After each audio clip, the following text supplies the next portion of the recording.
Kung atong lantawon ang porma sa maong building, murag yun ka og galantaw nga naa sa laing nasod.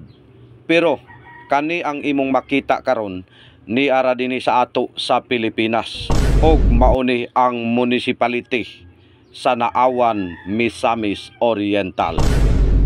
Kung atong lantawon ang porma, murag yun siya og balay sa patyukan. Pero kani ang imong makita karon, muni ang gitawag nilag honeycomb.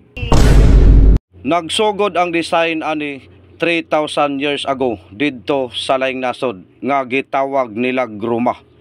Nakuha usab kini nga design didto sa Singapore nga karon ni ana dinhi sa ato sa Pilipinas. Okay, may adlaw.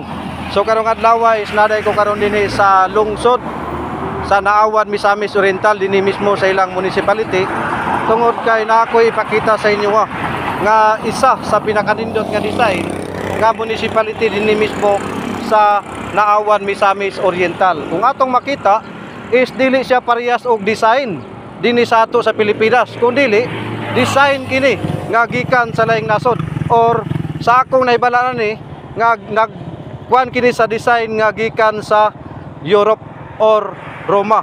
So kung atong makita, lahi gid siya kay mura siya og design sa honey, mura siya og kanang balay sa mga patyukan ang porma. Og ang isa niini kini nga municipality is posible gaan, kay ang isa niini murag gamit sa mga structural nga mga gaan, mga aluminum og mga fiberglass nga mga design. So para may bala na to, let's go. Og mauning isa pod nga akong gibisita, kay gawas nga bihira kara makakita og design nga sama sa ingon ani. Nagtrending usab kini nga munisipyo sa social media. Nga matod pa nila, isa pod ni sa pinakalimpyo dinhi sa ato sa Mindanao. So para may bala na to, let's go katong sudlon. Okay, so naanaday ko karon dinhi sa sulod nga bahin. So pasalamat po ko ni Sir Cabrigas sa paghatag og higayon nga masulod nato kining nindot kay nga munisipyo dinhi sa Naawan, Misamis Oriental. So ang atong kameraman karon si Pitik ni Jipoy. So salamat kay tanan sir sa imong paghatag og higayon nga ikaw ang magkamera.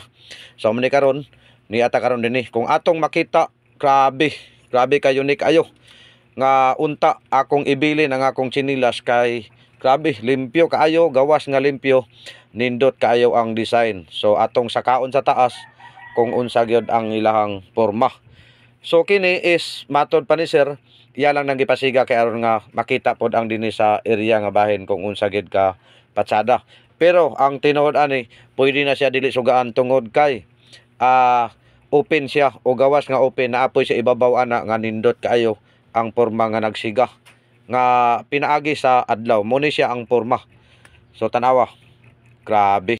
O gawas nga nindot kaayo, murag gid pud ni nga munisipyo nga murag naa sa syudad, kay nasayon na kani nga munisipyo naa sila elevator. Grabe. Ingon ani kakuan ang munisipyo dinhi sa Naawan, Misamis Oriental. O tanawa, kanay mo makita diya, mosulod ka diya, makita nimo ang highway. Kanan diya makita nimo ang highway. Open na siya, open. Og fresh kayo ang hangin nga imong matagamtaman danang dapita. So morning gisuroy pagid ko pupusunahan, tay nakita na ko nga grabe gid ka limpyo kayo nga munisipyo. So wagid masayop ang ilang istorya nga kumakaanha ka dihang dapita, grabe. Limpyo, gawas nga limpyo, nindot kaayo ang ilahang municipality, tungod kay gawas nga nindot naapod sila'y elevator. So ingon ani ka sosyal ang municipality of Naawan, Misamis Oriental. Og kung makalabay ka dinhi gikan kag Iligan padulong kag Cagayan de Oro to Iligan, pwede ka mohapit para ikaw mismo ang makasaksi.